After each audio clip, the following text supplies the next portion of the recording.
Pastor Maque is a tremendous man of God. Using Harvesters training, he's already planted 15 churches in the busy, bustling city of Beira, a port city on the coast of central Mozambique. Listen to his tremendous testimony. My name is Maque Binda. I live here in Beira city. I was born into a religious family, though I didn't believe in Jesus myself. Of all my family, I was the only one who went to prison, because I was following the ways of the world.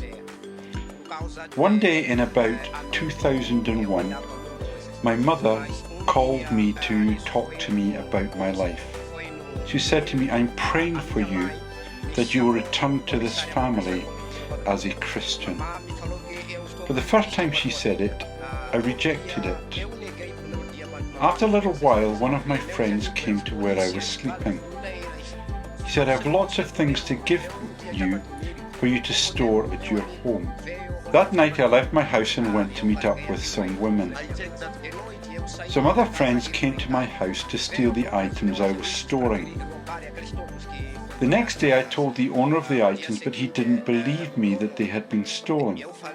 He took me to the police station where they put me in handcuffs. From that day I realized I had no good friends and that I needed to listen to what my mother had said. That day I said to my mum that I want to follow Jesus Christ. My mum invited me to the Apostolic Church. She prayed for me. About 4 months later, I felt something stirring in my heart.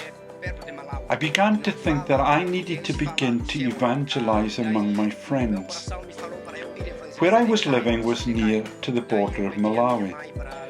There they don't speak Portuguese, they speak Chewa. In my heart, I felt God tell me to go and evangelize in Kaya district. My mum gave me a bicycle and money. She said, "Go there and preach the word of God." When I got there, I began to evangelize and preach and planted a very large church. In Kaya, I found a job at Mobitel and began to work for them. Mobitel then transferred me to Beira.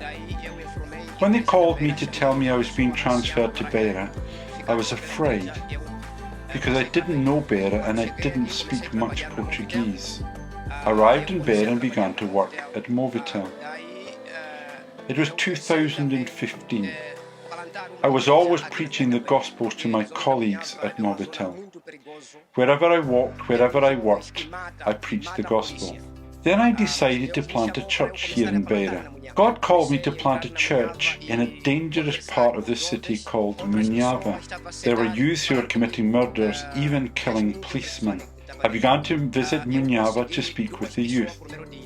Other people would come and sit with me for a few minutes to talk, but most refused. By the power of God, 2 people were saved that first day. I invited both of them to my home. I began to preach and pray with those 2 people. The very next day, they both came with me to the markets. I kept telling them that the government were putting criminals from Munyava in prison.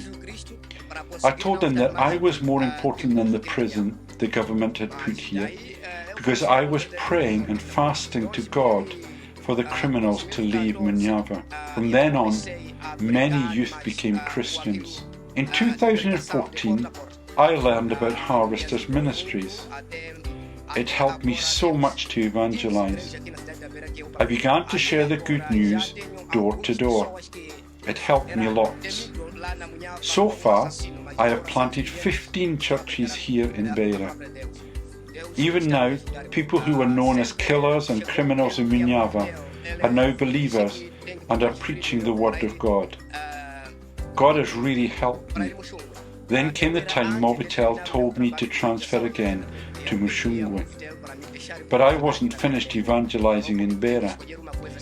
I asked Mobitel to leave me longer in Beira, but they said no. They told me to choose between working and preaching the gospel. I told them I want to preach the gospel. I left my job that day. But even without that job, my life is going well, and my ministry is going well.